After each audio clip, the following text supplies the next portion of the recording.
you think the US courts, it's high time the US courts take cognizance of this matter? Let me, go into a little bit of more detail.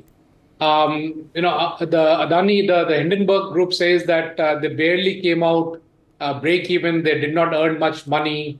They earned only $4.1 million. Then what were they doing, spending their time and effort for 1.5 years to come out with their investigation? Were they doing it for global charity, or what were they doing? Or are they an incompetent organization which is not able to make profit from such a short selling?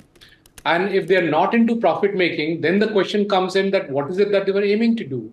What was the larger purpose? Because in tandem with the report, immediately there were cases filed in Supreme Court by a bunch of advocates who are known to have certain viewpoints. And it's the same set of people who say the country should be broken down. The same set of people who say large companies of India should be broken down. And how come this tandem work has happened without anyone gaining? It was all for public service. So, the points that Hindenburg has come out with don't seem to be coherent at all. It also says and accuses that SEBI seems to be more interested in pursuing those who expose such practices. Instead of responding to SEBI's notice, they're trying to charge SEBI itself. And please keep in mind that SEBI is a venerated institution of this country. It's a pillar of this country. How dare Hindenburg goes and starts making such charges without having any substantiated proof to back up any of the accusations they're making? I'll repeat what they said. They said SEBI seems to be more interested in pursuing those who expose such practices. Now, SEBI has done the investigation on Adani. In fact, even 2 weeks ago, SEBI has sent notices to Adani for various things. SEBI has to continue with its work, be it Adani, be it a smaller company, be it a larger company. Hindenburg has to respond to SEBI's notice rather than start charging SEBI. It also said that the company did not, which is Adani, did not effectively respond to the concerns outlined in its report. Now, who is Hindenburg that we need to report to?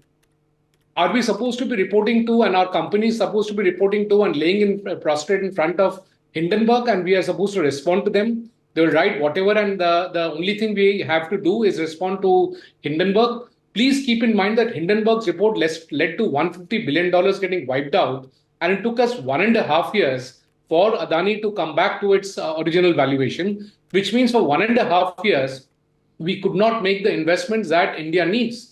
And if we say that the government should not get into toothpaste making, government should not get into business, then who will? Businesses have to get into businesses. But if we are now breaking the legs of our businesses also, then neither government nor businesses can set up the infrastructure, can set up the green power that we need, the green hydrogen that we need. We can't do any of it. Because there is a company called Hindenburg which says that I need to be reported to for all the accusations that I've made, which has gone through the Supreme Court of India. It's going through that process. But Hindenburg is apparently higher than the Supreme Court of India. These are our comments which are not acceptable. In fact, they have now come out with a new point that an Indian bank was involved. So why didn't they mention that earlier? This is hiding of information. This is something that they should have told to SEBI rather than trying to sensationalize this. If they really wanted to cooperate, they should have given this information to SEBI. Why are they sending it out as a sensationalized information rather than as responding to a request for information? Not only that, they're now saying that SEBI seemingly tied itself in knots to claim jurisdiction over us. Obviously, they are in US, they're hiding in US behind the US walls, and SEBI does not have jurisdiction over Hindenburg in that sense. So SEBI must have figured out a way to claim that jurisdiction where Hindenburg thought they are safe behind the US walls. At the same time, SEBI's Hindenburg is saying that we will now file an RTI. So you're not a citizen of India, but you'll try to claim all the benefits that have been made for the citizen of India to meet your end goals, which you have not even clarified what your end goals are. Because you have said your end goals is not profit. Then what is your end goal? Is your end goal to break down India, to break down the companies of India, to take away jobs from here, to take away the investments from here? Please let us know, Mr. Hindenburg, and the corporation Hindenburg, to what is your end goal. It also said, which is quite constraining, is that SEBI's show cause notice is an attempted intimidation. Hindenburg wrote that the regulator had made the nebulous allegations that Hindenburg report contained misrepresentations and inaccurate statements meant to mislead readers. Now, that is what SEBI is supposed to do. They are asking why these allegations have been made when it's very clear from SEBI's investigation that no such thing has happened, or some such things happened that SEBI will take it forward. Who is Hindenburg to question SEBI on its actions? They're not even an Indian citizen for that matter. Indeed. And so on and so forth. They are calling the SEBI notice as nonsense, concocted, preordained purpose.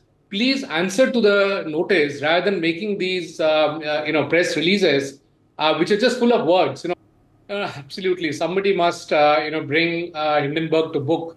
And unfortunately, as I said, they are sitting in the jurisdiction of the United States of America, and they are getting away with a lot of things that they have done, and it's not acceptable. I mean, just trying to accuse SEBI of pressurizing brokers behind the scenes to close short positions in Adani, that's a completely unacceptable allegation. Have they backed it up with anything? Have they told who are the brokers who are pressurized? This is an assault on the institutions of India. And I'm pretty sure this will now be resonated across various Western media, saying that India is a banana republic, its institutions are tin pot institutions. This is quite not acceptable at multiple levels. And therefore, taking this forward, obviously, in terms of investigations, after a year and a half, if nothing has come out from on the investigations of Adani, then probably there was nothing wrong. And the market, with so many investors involved, have given a huge thumbs up. They have done their own investigations. So the question really is now that who are the other players who needs to be brought to book, which basically is Hindenburg. And also they need to reveal who their investor was. They talked about their investor who had worked through an Indian bank, and they revealed that information only now. They also need to reveal who this investor was. And why is it that along with this, George Soros worked in tandem, and some of the agents in India worked in tandem to take this report to the court almost immediately, that they were pre-prepared for this report to come out, and they immediately took it to the court. So how come this synchronization orchestration happened? And clearly none of it seems to be in the interest of the country. And therefore steps needs to be taken, as Dr. Kohli mentioned, of bringing Hindenburg to book and sending a strong signal that nobody else should dare do this against Indian institutions.